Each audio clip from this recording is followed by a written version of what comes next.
1 year on from now, where do you think crude's going to be?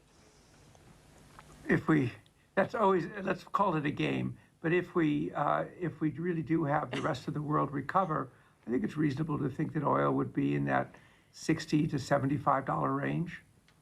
I mean, that's what the markets are telling us as the U.S. recovers and China's already recovered. So approximately where we are now, then? Yes, I think because remember, there's still a big surplus of oil that has to be brought back into the market. That this OPEC Plus, which is the solution to the crisis of a year ago, still has to bring in.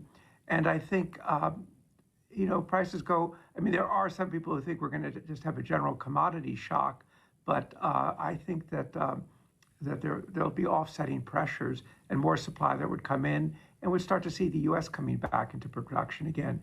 But as you're suggesting, it is a game a year from now. It's like, tell us what global GDP will be.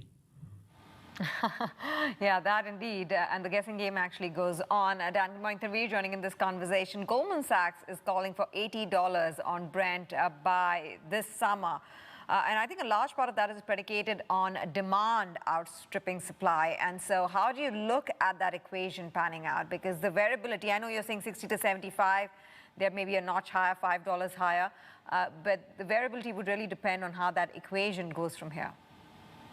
Right, and I think the thing that really the biggest uncertainty now is actually hanging over Europe, and when Europe will be able to get out of its lockdown and start growing again. We see what vibrant growth. The U.S. is headed into a hyper economic recovery right now. China has a very strong recovery, and that will push up demand. And of course, investment has been cut in supply. So maybe we'll go to 80. We'll see. I think we'll see political pushback on that if it does happen. It's generally the commodity markets are very strong, and investment has not been flowing into them.